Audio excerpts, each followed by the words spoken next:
Hello दोस्तों बहुत स्वागत है आपका हमारे चैनल में। दोस्तों हमारा चैनल दोस्तों एके स्टडी लाइन है। दोस्तों इसको ज़्यादा से ज़्यादा दोस्तों हो सके तो आप लोग सपोर्ट करिए। दोस्तों एके स्टडी लाइन है दोस्तों, और जितना ज़्यादा दोस्तों हो सके उतना आप लोग दोस्तों ज़्यादा सपोर्ट करिए। दोस्तों जब तक आप लोग सपोर्ट नहीं करेंगे हमारे वीडियो में जैसा कि कहते हैं, तब तक ये चैनल बिल्कुल आगे बढ़ नहीं पाएगा। ठीक है, तो दोस्तों बहुत आपकी सहायता की ज़रूरत है। दोस्तों आप ज़्यादा से ज़्यादा वीडियो को शेयर करिए। दोस्तों जैसा कि आप लोगों को पता है, अगर आपने पिछली वीडियो देखी होगी, तो दोस्तों हम लोग अभी एनसीईआरटी पैटर्न लेके चल रहे हैं। दोस्तों हम लोग एनसीईआरटी लेके चल रहे हैं। दोस्तों इसमें अपन को अच्छे से लेकर के चलना है। इसमें 6 से लेकर के 12 तक की एनसीईआरटी जो लोग दोस्तों हम लोग जिक्र कर रहे हैं। दोस्तों हमने इतिहास का पॉइंट दोस्तों हम लोग एक लेसन इतिहास का हमने खत्म कर दिया है। अगर आपने उसको नहीं देखा है दोस्तों जा करके देखिए। दोस्तों एग्जाम पॉइंट ऑफ व्यू से एनसीईआरटी बहुत इंपॉर्टेंट है हमारा। अगर दोस्तों आप यूपीएससी की भी तैयारी करते हैं तो पहले दोस्तों आपको यही करना पड़ेगा। तो मैं ये नहीं कह रहा हूँ कि मैं यूपीएससी की तैयारी करा रहा हूँ, लेकिन दोस्तों आप लोग को हर कंपटीशन एग्जाम में आपको इसमें से क्वेश्चन देखने को ही मिलेगा। दोस्तों आपका बेस केवल यही है, चाहे नए बच्चे हो या पुराने हो, लेकिन आपका बेस यही है, मेरा मानना ये है। तो आप लोग दोस्तों चलिए हम लोग इसी के साथ स्टार्ट करते हैं। और दोस्तों अगर वीडियो पसंद आता है तो आप लोग शेयर करिए। अगर दोस्तों आप लोग शेयर नहीं कर पाते, कुछ लोग पूछते हैं कि शेयर क्या है। दोस्तों अगर ये जैसे आपको मोबाइल होता है, इस पर का यूट्यूब पे वीडियो चलता रहता है, दोस्तों इसी पे देखेंगे एक तीर का ऐसे निशान होता है। इसी तीर के निशान पे दोस्तों आप लोग क्लिक करोगे तो आपके पास एक डायलॉग बॉक्स खुल करके आएगा। उस बॉक्स में क्या लोकल टेक्स्ट मैसेज का होगा, व्हाट्सअप होगा, इंस्टाग्राम होगा, फेसबुक होगा। तो जिस पर भी क्लिक करोगे उसी दोस्तों को क्या करते हो, आराम से शेयर कर सकते हो। ठीक है, तो आइए दोस्तों हम लोग इसको स्टार्ट करते हैं। दोस्तों यहाँ पर हमारा लेसन क्या दिया है, सौर मंडल में पृथ्वी। आप देखिए दोस्तों बहुत बड़ी बात यहाँ पर कह दी कि सौर मंडल में पृथ्वी। ठीक है, इसका मतलब जो हमारा सौरमंडल है, मतलब सूर्य के परिवार को ही हम लोग क्या कहते हैं, सौरमंडल कहा जाता है। अच्छा, सूर्य के परिवार को सौरमंडल कहा जाता है? जी हाँ, सूर्य के परिवार को सौरमंडल कहा जाता है। अब जैसे हम लोग यहाँ पर देख सकते हैं, अच्छे से देखिए एक मिनट। अब देखिए दोस्तों यहाँ पर हमको पूरा सूर्य परिवार हमको दिखा कर रखता है। सूर्य तथा उसके सभी, ठीक है, सूर्य तथा उसके सभी ग्रह के समूह को क्या कहा जाता है दोस्तों, सौरमंडल कहा जाता है। तो अब दोस्तों आप लोग भूलना नहीं कि सौरमंडल किसे कहते हैं, सूर्य तथा सभी ग्रह के समूहों को, या जितने भी हमारे उल्का पिंड है, क्षुद्र पिंड है, क्षुद्र ग्रह है, सभी के समूहों को हम लोग क्या बोलते हैं, सौर परिवार बोलते हैं। ठीक है, अब देखिए दोस्तों यहाँ पे आगे चलते हैं। सौर मंडल है, ठीक है। दोस्तों दोस्तों अब यहाँ पर एनसीईआरटी हमारा है, थोड़ा हमको लेक्चर देगा, मतलब थोड़ा हमको समझाने का प्रयास करेगा। देखिए दोस्तों यहाँ पर एनसीईआरटी है, आप लोग ये पूरा मत मानना कि यहाँ पर लेक्चर दे रहे हैं, ये छोटा छोटा पॉइंट यहाँ पे पढ़ा रहे हैं। मैंने आपसे कहा है कि हम एक भी पॉइंट छोड़ेंगे नहीं। और दोस्तों आप लोग अभी केवल अपना दिमाग कक्षा 6 के बच्चे के जैसा समझ के चलो। आज तक आखिर कक्षा 6 के बच्चे को कैसे समझा जा सकता है, तो पहले उसको कहानी बताएंगे थोड़ा ना। तो आइए दोस्तों हम लोग यहाँ पर स्टार्ट करते हैं। तो ध्यान से यहाँ पर समझते हैं। अब देखिए दोस्तों यहाँ पर क्या कर रहा है कि सूर्यास्त के बाद, ठीक है दोस्तों, क्या बोल रहा है, सूर्यास्त के बाद आकाश को देखना कितना अच्छा लगता है। आसमान में पहले एक या दो चमकते हुए बिंदु ही दिखाई देती हैं, लेकिन बाद में इनकी संख्या इतनी बढ़ जाती है कि उनकी हम गणना नहीं कर सकते हैं। संपूर्ण आकाश छोटी छोटी चमकदार वस्तुओं से भर जाता है। इनमें से कुछ चमकीले होते हैं एवं कुछ धुंधले होते हैं। ऐसा प्रतीत होता है मानो आकाश में हीरे जड़े हों। क्या हो, हीरे जड़े हों। इनमें से कुछ टिमटिमाते हुए प्रतीत होते हैं। ठीक है दोस्तों, यहाँ पर क्या बोला, इसमें से कुछ टिमटिमाते हुए प्रतीत होते हैं, लेकिन यहाँ पर लेकिन अगर आप उनको ध्यान से देखते हैं तो आप पाएंगे कि इनमें से कुछ की टिमटिमाहट अन्य से अलग है। ये बिना किसी टिमटिमाहट के चंद्रमा के समान चमक रहे हैं। अच्छा, बिना किसी से टिमटिमाहट के चंद्रमा के समान चमक रहे हैं, जी हाँ। आइए दोस्तों अब इसको हम लोग देखते हैं कि दोस्तों यहाँ पर एक यहाँ पर टिमटिमाते हुए। तो आप लोग दोस्तों मेरे को एक बात ये बताओ कि जो तारे होते हैं किसके कारण टिमटिमाते हैं, तारों का टिमटिमाना। आप लोग साइंस में पढ़े होंगे कि तारे किस क्रिया के कारण टिमटिमाते हैं। मैं आपको ऑप्शन देता हूँ, पूर्ण आंतरिक परावर्तन, अपवर्तन, परावर्तन, या इनमें से कोई नहीं। ठीक है, पूर्ण आंतरिक परावर्तन, अपवर्तन या परावर्तन, या इनमें से कोई नहीं। उम्मीद करता हूँ बहुत आसान क्वेश्चन है। अगर ये नहीं आया तो दोस्तों कुछ कोई बात नहीं, अच्छी बात है, आगे क्वेश्चन आएगा। लेकिन ये क्वेश्चन आपको आना ही चाहिए, क्योंकि आप लोग कक्षा 6 की साइंस में भी दोस्तों यही क्वेश्चन आप लोगों ने पढ़ा था। दोस्तों यहाँ पर क्या रहेगा कि इन चमकीली, कह रहे कि इन चमकीली वस्तुओं के साथ आप लगभग प्रतिदिन चंद्रमा को भी देखते हैं।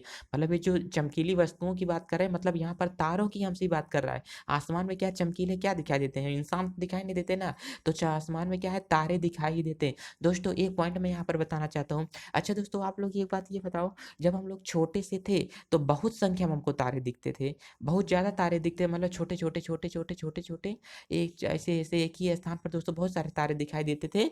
लेकिन अभी क्या है कि वो तारे हमको दिखाई नहीं देते। मतलब वो तारे की संख्या क्या हो रही है, कम हो रही है। क्या तारे घट जा रहे हैं क्या? क्या तारे कम हो जा रहे हैं क्या? ना, हाँ भाई ऐसा ही है। लेकिन तारों की संख्या कम नहीं हो रही, आपको दिखते दूर जरूर हैं। आइए इसको हम आगे बताते हैं दोस्तों। क्योंकि हमारे ब्रह्मांड का क्या हो रहा है, प्रसार हो रहा है, हमारे सौरमंडल का क्या हो रहा है, प्रसार हो रहा है। इसके कारण तारे हमको दूर जाते हुए दिखाई दे रहे। इसके आगे देखते हैं दोस्तों। कह रहे कि यहाँ पर चमकीली वस्तुओं के साथ-साथ आप लगभग दिन में चंद्रमा को भी देखते हैं, या अलग-अलग समय पर अलग-अलग आकार स्थितियों में दिखाई पड़ता है। आप पूर्ण चंद्र ग्रहण को, कह रहे हैं कि आप पूर्ण चंद्र का लगभग 1 महीने में 1 बार देख सकते हैं। यह पूर्ण चंद्रमा वाली रात पूर्णिमा की होती है। मतलब पूर्ण चंद्रमा वाली रात जब चंद्रमा पूरी तरीके से दिखाई देता है, तो उस समय क्या होती है, पूर्णिमा रहती है। अब 15 दिन के बाद आप इसे नहीं देख सकते हैं। यह नए चंद्रमा की रात की अमावस्या हो जाती है। ठीक है? मतलब उस समय यह चंद्रमा क्या होता है, छोटा हो जाता है। ऐसी स्थिति में अगर आसमान साफ है तो आप आसमान का अवलोकन अच्छी तरह से कर सकते हैं। मतलब हम आसमान को अच्छी तरीके से देख सकते हैं। अब देखिए दोस्तों, मतलब जब क्या होगा, अंधेला होगा, जब ज़्यादा लाइट होगी तो हमको क्या करेंगे, तारों की संख्या कम दिखाई देगी। जब लाइट कम होगी मतलब चंद्रमा छोटा होगा। अच्छा आप लोग खुद ही सोचो, जब चंद्रमा दोस्तों यहाँ पर पूरा होगा दोस्तों, यहाँ पर चंद्रमा पूरा प्रकाश फेंकेगा, तो इसका मतलब लाइट क्या होगी, इंक्रीज होगी, लाइट क्या होगी, ज़्यादा होगी। और जब चंद्रमा खुद ही यार यहाँ पे आधा होगा, पतला सा होगा, तो ये कितना देगा, इसका मतलब लाइट क्या देगा, कम देगा। तो सौर मंडल में आकाश में जो हमारे तारे हैं दोस्तों, वो क्या करेंगे, जो हमारे यहाँ पर स्टार हैं उसकी संख्या क्या होगी, कम होगी। मतलब कम दिखाई देगा। ठीक है? उसकी संख्या क्या होगी, हमको कम दिखाई देगी। ठीक है? आगे देखते हैं दोस्तों, आखिर आगे क्या कहा गया है। देखिए, आप यहाँ पर कह रहा है कि दोस्तों, कह रहे हैं कि चंद्रमा एवं इसकी छोटी चमकीली वस्तुओं को क्यों नहीं देख पाते हैं? ऐसा क्यों होता है? इसलिए होता है क्योंकि सूर्य के अत्यधिक प्रकाश के कारण, ये कह रहा है कि सूर्य के अत्यधिक प्रकाश के कारण रात के समय चमकने वाली वस्तुओं को हम दिन में नहीं देख पाते हैं। सूर्य, चंद्रमा तथा वे सभी वस्तुएं जो रात के समय आसमान में चमकती हैं, खगोलीय पिंड कहलाती हैं। दोस्तों, ये क्वेश्चन आप लोगों से बहुत पूछा गया है, तो क्या बोलेंगे, खगोलीय पिंड किसे कहा जाता है? ठीक है, कह रहा है कि खगोलीय पिंड किसे कहा जाता है? तो दोस्तों आकाश में जितने भी हमारे क्या होते हैं, पिंड होते हैं। इतना समझ चला कि ब्रह्मांड में जितने भी हमारे आकाश में जितने भी पिंड हैं, उस सब को हम लोग क्या बोलते हैं, खगोलीय पिंड बोलते हैं। अब चाहे से उसमें से दोस्तों क्या हो, हमारा स्टार हो, अब चाहे दोस्तों वो क्या हो, सूर्य हो, अब चाहे दोस्तों वो क्या हो, हमारा चंद्रमा हो, चाहे जो कुछ भी हो। अगर इसके बाद हम लोग बोल देते हैं चाहे वह क्या हो, हमारा उल्का पिंड ही क्यों ना हो। क्या हो दोस्तों, चाहे उल्का पिंड ही क्यों ना हो। खगोलीय पिंड किसे कहते हैं, तो आसमान में दिखाई देने वाली सभी वस्तुएं सब की सब क्या कहलाती हैं, हमको खगोलीय पिंड कहलाती हैं। अब पिंड का मतलब आप ये नहीं समझना कि आसमान में अगर हवाई जहाज उड़ रहा है तो वो भी खगोलीय पिंड है। थोड़ा सेंस लगाना, दिमाग लगाना यार बच्चों, सभी लोग समझदार हो। तो मतलब क्या कह रहा है कि कुछ खगोलीय पिंड, यहाँ देखिए कह रहा है कि कुछ खगोलीय पिंड बड़े आकार वाले तथा गर्म होते हैं, ऐसे गैसों के बने होते हैं, इनके पास असमी अपनी ऊष्मा तथा अपना प्रकाश होता है। अच्छा ऐसा भी होता है, कह रहे कि जिसे वे बहुत बड़ी मात्रा में उत्सर्जित करते हैं। इन खगोलीय पिंडों को तारा कहा जाता है। तो सूर्य भी एक प्रकार का तारा है। दोस्तों यहाँ पर तारा तो बहुत प्रॉब्लमेटिक दे रहा है। देखिए तारा आप लोग ऐसा हमेशा समझना, ऐसा पिंड जिसका अपना खुद का प्रकाश हो। कह रहा है कि ऐसा पिंड जिसका अपना खुद का प्रकाश हो, उसे हम लोग किस श्रेणी में रख सकते हैं, स्टार की श्रेणी में रख सकते हैं। मतलब स्टार क्या होता है, मतलब जो स्वयं प्रकाश फेंकता हो, जिसके अंदर से स्वयं प्रकाश निकलता हो, उसे हम लोग क्या बोल सकते हैं। अगर ये हमारा सूर्य है दोस्तों, तो ये खुद ही अपने में से क्या है, ये हमारा सन है, तो इसके अंदर से खुद ही लाइट निकल रही है। लाइट इसके अंदर से क्या कर रही है, निकल रही है। इसका मतलब ये क्या है, हमारा एक स्टार है ये सूर्य। सूर्य हमारा स्टार होता है। तो हमेशा ध्यान करना, ऐसे पिंड जिनका अपना खुद का प्रकाश होता है उसे क्या कहा जाता है, तारा कहा जाता है। और जो क्या जिसका अपना खुद का प्रकाश नहीं होता है, उसे हम लोग क्या बोलेंगे, पिंड बोलेंगे। आगे देखते हैं। अब यहाँ पर दोस्तों हम लोग कह सकते हैं कि रात के समझते समय चमकते हुए तारे, एक मिनट दोस्तों इधर देखिएगा। यहाँ दोस्तों हमको क्या बोला, आगे कुछ छूटा था क्या, इधर देखते हैं। दोस्तों इसमें क्या दे रहा है, करे कि आओ करके सीखते हैं। करा कि आओ करके सीखते हैं। एक टार्च पर सादा कागज लीजिए, मान लेते हैं दोस्तों ये क्या होगा, एक टार्च ले लीजिए आप लोग और सादा कागज लेकर के इस पेपर को इसके मुंह पर बांध दीजिए और इधर से रबड़ लगा दीजिए। ठीक है, जब रबड़ लग जाए तो मतलब पूरा कांच को पैक कर लेगा। अब कह रहा है कि अब लाइट को जला दीजिए, अब इस टार्च को जला दीजिए और एक सुई की सहायता से इस कागज पर क्या करें, ऐसे छोटे छोटे दोस्तों आप लोग क्या करें, छिद्र कर दें। ऐसे छोटे छोटे जब क्या करेंगे, छिद्र कर देंगे। अब सामने कोई हमारी दीवार होगी, क्या होगी, अगर सामने कोई दीवार है, उस दीवार पर अगर आप लोग प्रकाश मारोगे तो जहाँ से छिद्र है वहाँ से लाइट निकल के क्या करेगा, दीवार पर पड़ेगा। जहाँ से छिद्र है वहाँ से लाइट निकल के दीवार पर क्या होगी, पड़ेगी। अब यहाँ से भी लाइट निकल के दोस्तों दीवार पर पड़ेगी। तो ठीक है, जब दीवार पर पड़ेगी तो जहाँ पर लाइट पड़ रही है वहाँ पर क्या होगा, प्रकाश होगा। जहाँ पर लाइट नहीं है वहाँ पर क्या होगा, अंधकार होगा। मतलब क्या, कहीं कहीं पर बिंदी बिंदीदार हमको दिखाई देगा। इस दीवार करके देखना आप लोग, कहीं कहीं पर बिंदी बिंदीदार हमको दिखाई देगा। अब क्या कहता है कि अब बटन को ऑन कर दो, कमरे की लाइट को आप क्या करो, आप जला दो। तो जब हम लोग कमरे की लाइट को बंद करते हैं तो दीवार पर टॉर्च जलने पर बिंदी बिंदीदार दिखाई देता है। किंतु जैसे ही स्विच को ऑन करते हैं, बटन को जल ऑन कर देते हैं, बल्ब जलने लगता है। इसके जो हमारा बिंदी बिंदीदार धब्बेदार दिखाई देता था दीवार पर, वो क्या हुआ, गायब हुआ। इसका मतलब क्या है, कह रहा है कि ठीक इसी प्रकार से आसमान में जब रात होती है तो लाइट कम होता है, प्रकाश कम होता है, जिसके कारण हमको स्टार क्या होते हैं, दिखाई देते हैं। इसी प्रकार जब क्या निकल आता है, सन निकल आता है, दिन निकल आता है, सूर्य आ जाता है, बाहर आ जाता है, मतलब आसमान में लाइट की मात्रा ज्यादा होती है, तो दोस्तों हमको वहां पर क्या होता है, स्टार दिखाई नहीं देते हैं। उस समय स्टार क्या होता है, दिखाई नहीं देता है। क्यों, क्योंकि प्रकाश की मात्रा आसमान में बहुत अधिक हो जाती है।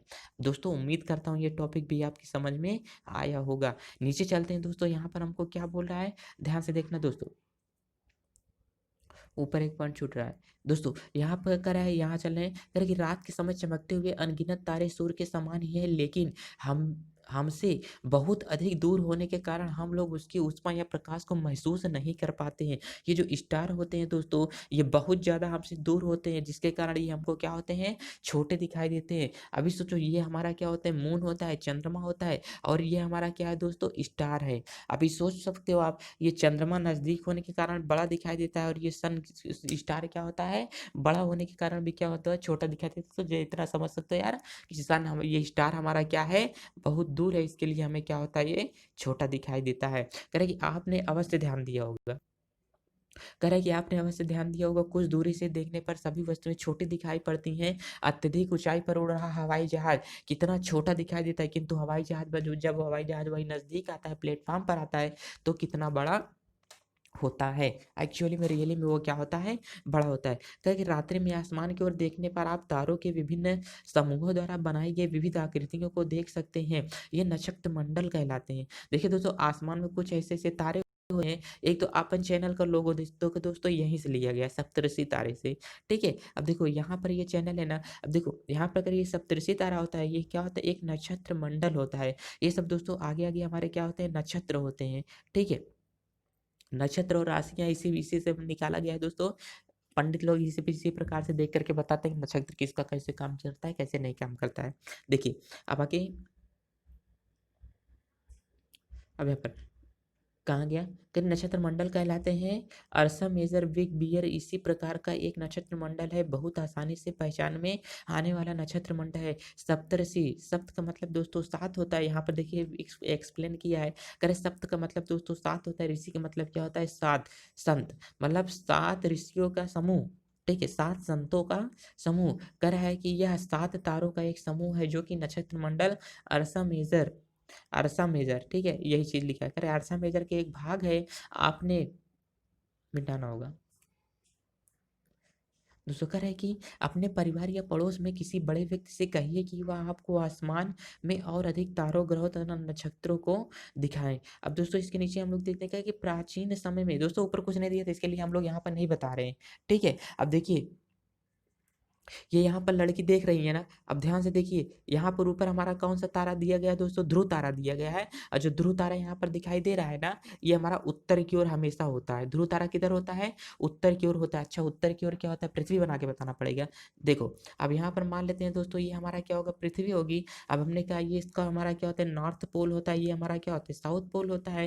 अब देखिए, ये पृथ्वी ऐसी है, तो हम लोग यहाँ पर रहते हैं दोस्तों, अगर मान लिया विषुवत रेखा है, इस पर अगर हम लोग यहाँ पर ऐसे जैसे कहीं भी मान लेते हैं, हमारा नॉर्थ पोल होता है, इस पर अगर हम लोग हैं, अब जैसे हम लोग यहाँ पर हैं तो ये तारा किधर दिखाई देता है, उत्तर की ओर दिखाई देता है। अगर हम लोग ध्रुव पर आ जाएंगे तो हमको ये तारा कहाँ पर दिखाई देगा, हमारे एकदम सर पर, हमारी चोटी पर ये तारा हमको दिखाई देता है। अच्छा देखो, अगर हम लोग कहीं पर चले जाते, पहले जब मतलब दिशा सूचक यंत्र नहीं था तो पहले लोग स्टार की सहायता से ही दिखाई देखते थे, और ये वाला हमारा हल्का हमको पश्चिम साइड में दिखता है रहता है। अगर आप ऐसे खड़े हो गए, अगर आप ये खड़े हो तो आपके इधर थोड़ा ये तारा आपको हमेशा दिखाई देता है, और ये देखोगे तो ये वाला भाग कुछ ज़्यादा चमकीला दिखाई देता है। चलिए इधर देखते हैं। तो मतलब अगर ये ध्रुव तारा उत्तर की ओर है तो लोग समझ जाते हैं भाई ये उत्तर है, तो ये वाला हमारा क्या होगा, दक्षिण होगा। अब ये पूरब है तो ये क्या है, पश्चिम है। ऐसे ही पहले दिशाओं का ज्ञान लगाया जाता आसमान में तारों को देखते हुए, और ध्रुव तारे की स्थिति कभी नहीं बदलती है।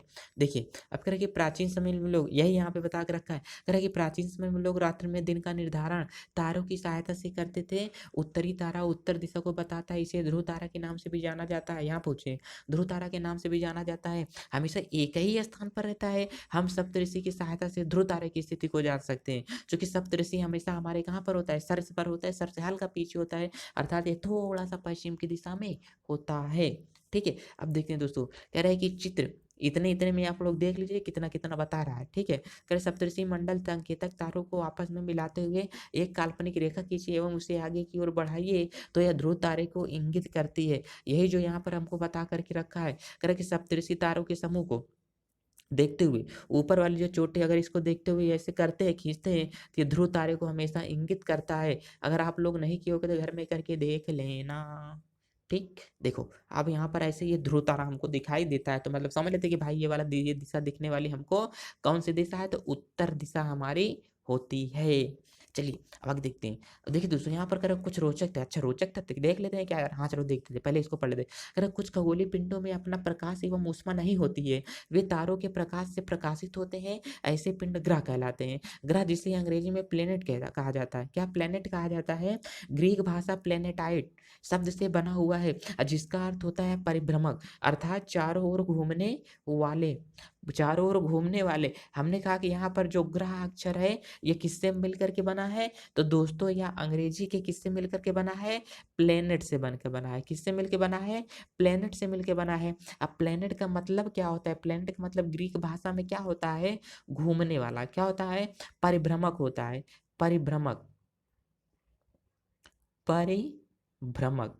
ठीक है, अब देखो परि का मतलब चारों ओर, भ्रमक का मतलब घूमने वाला, चारों ओर घूमने वाला। तो जितने भी ग्रह होते हैं ये किसी न किसी दिए गए निश्चित पॉइंट के चारों ओर ये आपस में क्या करते रहेंगे, चक्कर लगाते रहते हैं। किसी न किसी दिए गए निश्चित पॉइंट के चारों ओर ये क्या करते रहेंगे, हमेशा चक्कर लगाते रहते हैं। इसी को ही दोस्तों हम लोग क्या कहते हैं, ग्रह कहा जाता है। बोलो बात समझ में आई कि ना, बहुत अच्छे। चलो ठीक है, फिर आ गया। हाँ, मतलब ग्रह किसे कहा जाता है, एक ऐसा पिंड, देखो ग्रह किसे कहते हैं, एक ऐसा पिंड जो किसी निश्चित दिए गए पॉइंट के चारों ओर समान दूरी के कक्षा में घूमता रहता है, उसे हम लोग क्या कह सकते हैं, ग्रह की श्रेणी में कह सकते हैं। कि अर्थात वह हमारा क्या होता है दोस्तों, तो हम लोग कह सकते हैं कि ये जो चारों ओर घूमने वाला पॉइंट है, ये वाला पॉइंट हमारा क्या होगा, ग्रह होता है। एक देखो ग्रह होता है, अब यहीं से पॉइंट आप लोग समझ के चलना, ग्रह होता है एक उपग्रह होता है। आप ध्यान से देख चलना,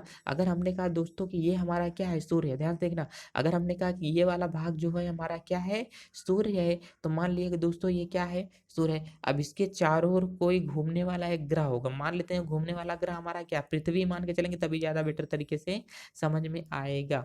अब देखिए मान लेते हैं कि हमारे यहाँ पर क्या है दोस्तों, ये पृथ्वी है, चलना, हाँ चला।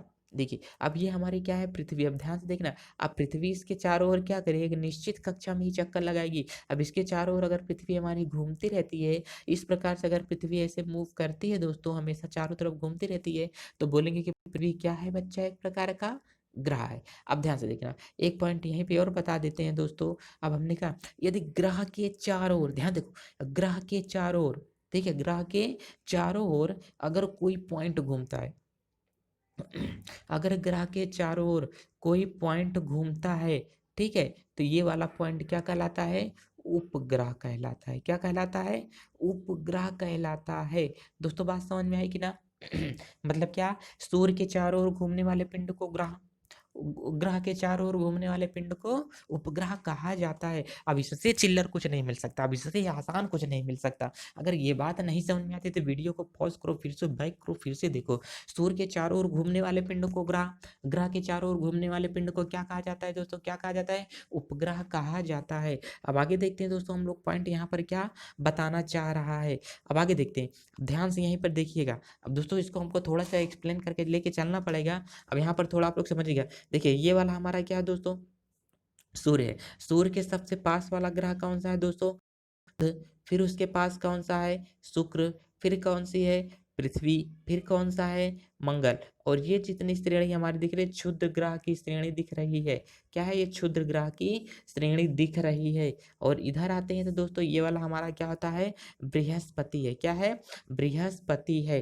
ठीक है। अब यहाँ पे देख लेते हैं, बृहस्पति ये है। और उसके बाद हमारा क्या दिया गया है? शनि ही दिया गया है दोस्तों। इसके बाद ये वाला ग्रह क्या है? शनि है। फिर क्या है? यूरेनस है। फिर उसके बाद क्या है हमारा? नेपच्यून है। क्या है? नेपच्यून है। अब देखो, नेपच्यून को हमारा ग्रह की श्रेणी में नहीं रह गया। पहले कितने ग्रह बताया गया था? 9 ग्रह बताए गए थे। और वर्तमान में कितने ग्रह हैं दोस्तों? 8 ग्रह है। मैंने आप लोगों को कभी अभी क्या बोला दोस्तों? ग्रह किसे कहते हैं? जो किसी दिए गए निश्चित पॉइंट के, माना ये क्या है हमारा? सन है दोस्तों। अब इसके चारों ओर क्या करता है? जो दिए गए निश्चित कक्षा में चक्कर लगाता है, चारों ओर दिए गए निश्चित कक्षा में चक्कर लगाता है, उसे क्या कहते हैं दोस्तों? ग्रह कहते हैं। लेकिन जो हमारा नेपच्यून होता था दोस्तों, वो अपनी कक्षा में घूमने के साथ साथ जो उसके पहले अरुण वाली कक्षा होती थी, उसको वरुण काट करके ऐसे क्या करता था? घूम के चला जाता था। तो ये क्या अपनी कक्षा के साथ साथ दूसरे की कक्षा में जा रहा है? और जो दूसरे की कक्षा में चला जाए उसे सट से ग्रह की श्रेणी से क्या कर दिया जाता है? बाहर निकाल दिया जाता है। जैसे मैंने आपको अभी पहले बताया था, इसको आप लोग ऊपर वाले पार्ट में यहाँ पे देख सकते हो। अब यहाँ पे देखो, जो प्लूटो था, ठीक है, अब ध्यान से देखो, ये प्लूटो क्या कर रहा है यहाँ पे? प्लूटो, ये वाला प्लूटो है। अब ये यहाँ से घूमते हुए देखो, इसकी की नेपच्यून यूरेनस की कक्षा को भी काट के चला जा रहा है। ये देखो यूरेनस की कक्षा को काट के जा रहा है कि नहीं? ये देखो यूरेनस की कक्षा को काट करके अगर ये जा रहा है, इसका मतलब इसे ग्रह की श्रेणी से बाहर करो। ये ग्रह बिल्कुल भी नहीं है।